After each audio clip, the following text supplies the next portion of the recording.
Welcome back to another episode of Rock Boys Football Dill. Late Thursday night for the boys out here on the East Coast. The Oregon Ducks commitment sweatshirt comes back on. One, a much needed commitment, but number two, just an absolute stud. 5-star safety, Jett Washington out of Bishop Gorman, committing to the Oregon Ducks. Dill, here's my take on Jett Washington. This is the exact kind of body that Oregon is looking for at the safety room. And quite frankly, just what Oregon's been looking for in the secondary as a whole. They want size and speed. And Jett Washington certainly has it both. And Dill, I would argue it's that player that Oregon seemed to be missing in the 2024 year. And it's not a shot at Kobe Savage. It's not a shot at Tasheem Johnson. You just didn't have that rangy cover one safety that can cover some serious ground in the deeper third. And I would argue that was probably the biggest reason that cost you in that football game in the playoffs against Ohio State.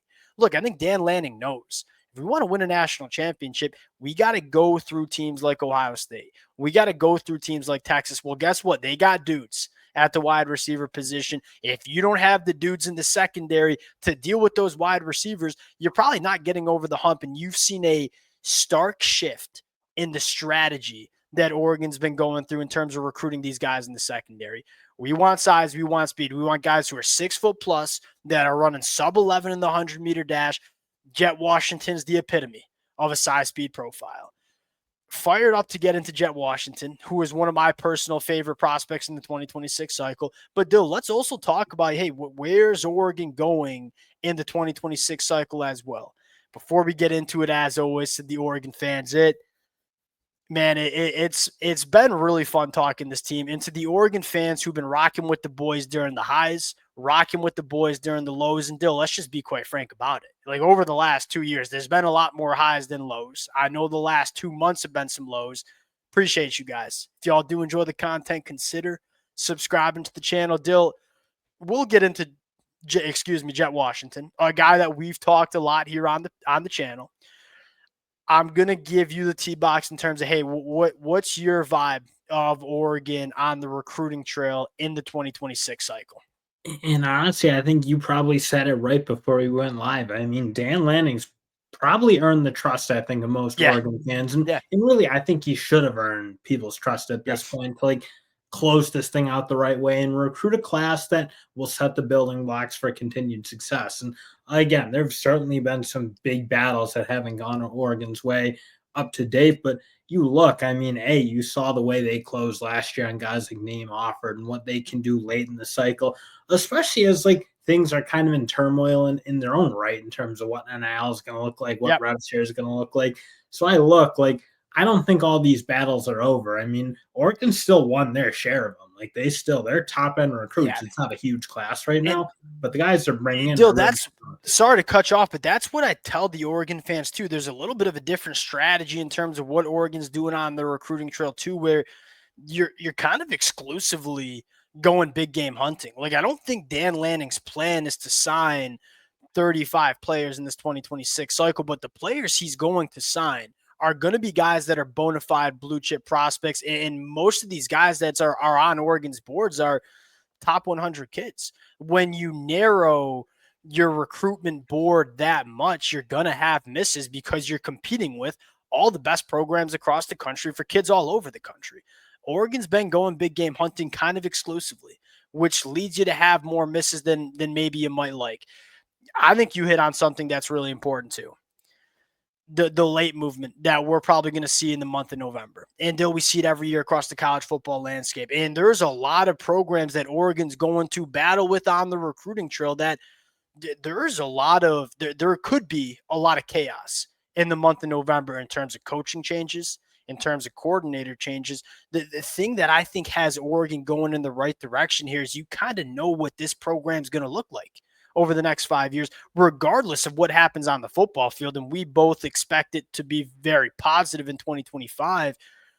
Oregon has a lot of continuity ahead of them. And I'm not sure if many other programs across the country can say that that's going to matter in terms of the late movement that we're going to see in November. Because you're right. There's a lot of coaches that came in a year plus or minus of when Dan Lanning came in that don't exactly have things righted, like Florida, Auburn, LSU. It's even USC and Lincoln Riley, now they're moving in the right direction, maybe, but like Yeah, they've lost more games probably than a lot of USC fans would have wanted over the past couple of years. yeah. So again, you said it, like you really bad season for an LSU, really bad season for an Auburn. Good classes, a lot of good kids come back on the market, and just naturally, like Yep. I mean, Ohio State wasn't going the wrong direction, obviously, when they took Naeem Offord from them. So it's like Oregon doesn't necessarily need their own generated chaos to And go I hunt also think for you their can probably just, and we talk about this a lot, like just give USC their credit. Oregon capitalized on a lot of USC had their, for lack of better terms, like had up their butt the first couple of years under Lincoln Riley recruiting the state of California. Now that USC has got their stuff together, so to speak, it's made it more difficult for Oregon on the recruiting trail. There's no doubt about that as well.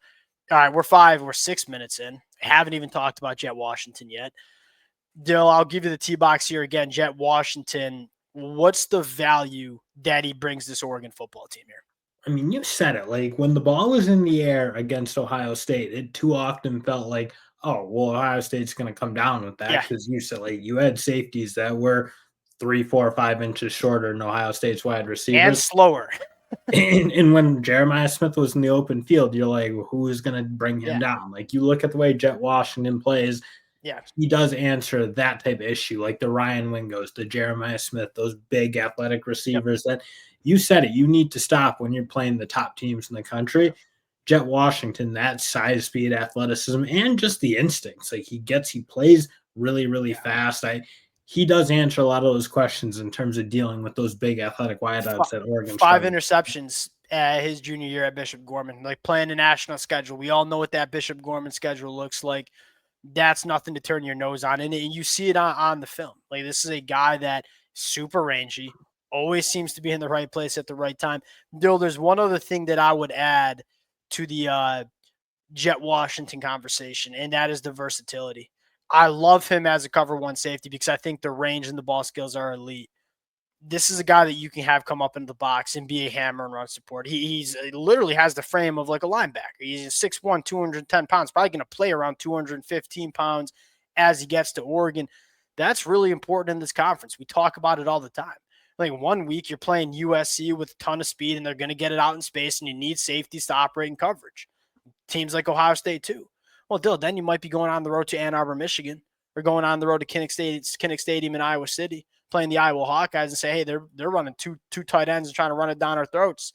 Well, having a safety that you can roll up into the box and be a hammer and run support, the versatility of Jett Washington being that defensive chess piece, it matters in this conference. And I think that's And the for value. kind of a lengthier guy, I mean, he plays a really He's a physical brand freaking of hammer. football. You Yeah, see he's the a way freaking he hammer. hits guys in the open field, like really, really tough player for that. Yes. Again, like maybe a guy you think a bit more of a finesse-free safety, but like he is very comfortable kind of laying the wood on guys, I feel like. All right, Dale. I want to pull up Oregon's recruiting board, and this is what I mean. It's just a small board right now. And look, this is very fluid.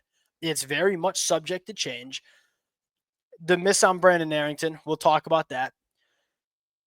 Dill, here's the thing with the secondary. There's just not that much room right now, man. And I think that's why Oregon's board is. I mean, you look at Jett Washington 5-star, Joey O'Brien 5-star, Devon Benjamin, he's top 50, arguably could be a 5-star at the end of the cycle. Oregon's not looking to sign 7 guys in the secondary this class because one, they just don't have all that much room, Dill. It's like FEO is going to be a redshirt freshman. Dakota Field's going to be a redshirt freshman. You have 3 really good safeties who are all only going into year 2. You just brought in Naheem Offer, Brandon Finney, and Trey McNutt. There's just so much young talent in this room. I don't think Oregon can fit, 7 guys in the secondary. I'm going to ask you one thing here. If there is one position Oregon needs to get right, because I would argue that, yeah, as much as I want to land Devon Benjamin and Joey Bryan and I wanted to land Brandon Arrington, I don't know if that was the position that was the biggest of need. What's the position to you that Oregon needs to get right in the 2026 cycle? I mean, it feels pretty clear that it's the offensive line. And it's 100%. not just like, again, I thought their offensive line recruiting last year was probably the best it ever was under Dan Lanning. Yep. But that's still a position that like they've been way too reliant on in the portal. And I think it's a position you'd really prefer to be able to develop up through your system and kind of have guys more ready to step in. And I feel like Oregon's kind of felt like they've had. Oh, Oregon got, I don't know if I'd say lucky, but you could use the word lucky because you landed Isaiah World and Alex Harkey and added Emmanuel Pregnon. I don't think you want to rely on that offensive line haul every single year in the transfer portal because, one, those players are going to be hard to get. Everybody wants them across the country. Number two, I mean, you're just not really sure what's going to be there every single offseason. You want to make sure you have a young pipeline of offensive linemen rising through this program. It felt like that was kind of a position that was lacking. And Dill, I look at those three names on the board here. They feel like much must gets, especially a guy like Emmanuel Iheanacho. Did I get that? Got it. Like I've been struggling with that one for a while. And Dill, I got some trouble with pronunciation. He feels like a must get. Like we need that future tackle that we can get into. And he's a guy that can play guard too. Kelvin Abba, very, very similar. Like another guy that can be a franchise kind of tackle for you over the next couple of years. That's the position, because I look at these other spots and say the defensive line, that's another young, talented unit. You still want to recruit that position well, but you got a lot of young pups in that room. You look at the edge room, you look at the off-ball linebacker room, it's a lot of talent. I look at the offensive line and say, what's the runway of that position look like? And we all know if you want to have an elite offensive line, you got to recruit it at the high school ranks. Those three names on the board in that position in general just seems so big for Oregon to get right.